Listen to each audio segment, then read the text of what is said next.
The Ballad of Rob Hood, as told by Ms. Hood. Rob Hood was a lad of our estate. First we were mates, then childhood sweethearts pulled apart by fate. A natural leader, teachers said, but selling knocked off cigs to other kids got him expelled.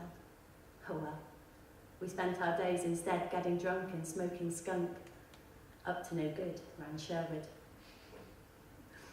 We were too young to get properly done, but at the station, police threatened young offenders, jail, probation. Rob's dad went mad. Hadn't spent his best years down pit for this shit. Marched him straight to army recruitment. Rob said he'd seen the light. He'd had to travel. He was right. First Aldershot, then the Middle East, the Holy Land, Afghanistan, then back.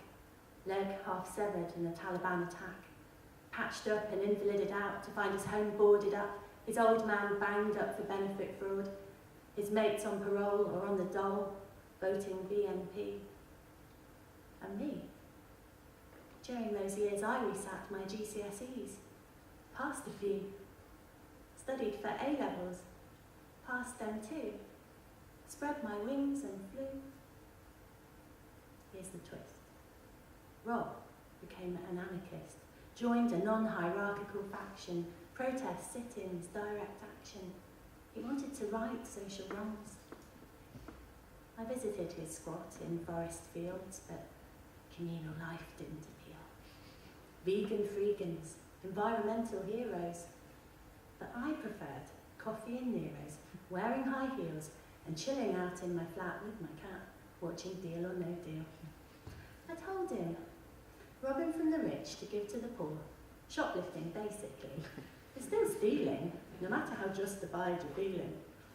His radical ideas were immature, would never work. He went berserk.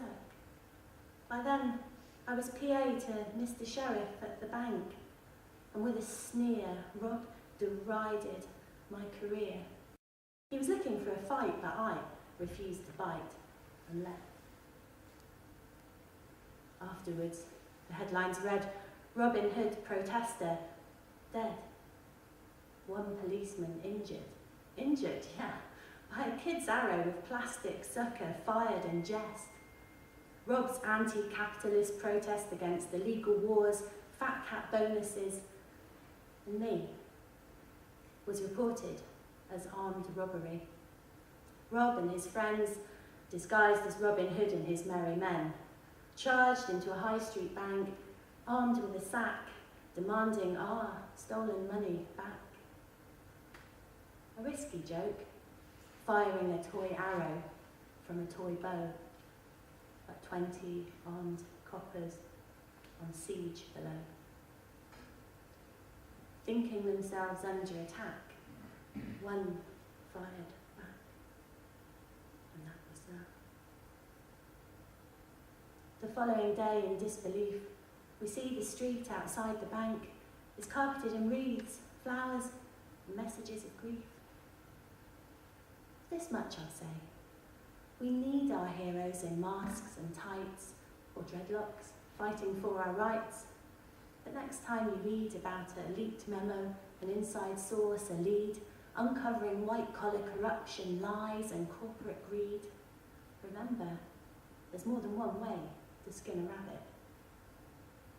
And although my Robin Hood is gone, his fight goes on. Thank you.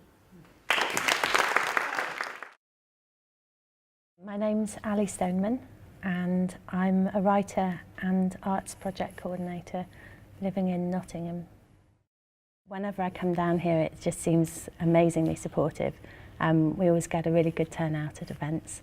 There's lots of very interesting writers, I think, down here, you know, working across lots of different genres.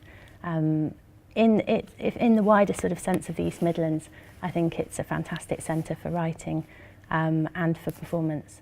And I think that, you know, it's becoming more and more buoyant and more sort of energetic all the time. I think the East Midlands is a really good place to write because we've got several universities which are running degrees and MAs, so in Nottingham and in Leicester, for example. There's Writing East Midlands, of course, is the sort of development agency based here. We've got Nottingham Writers Studio, which is a hub which was created by writers for writers. There's some fantastic spoken word events such as Word down here in Leicester. And I think generally, you know, there's a lot of opportunities for writers, and there's a really good community of writers who kind of inspire and support each other.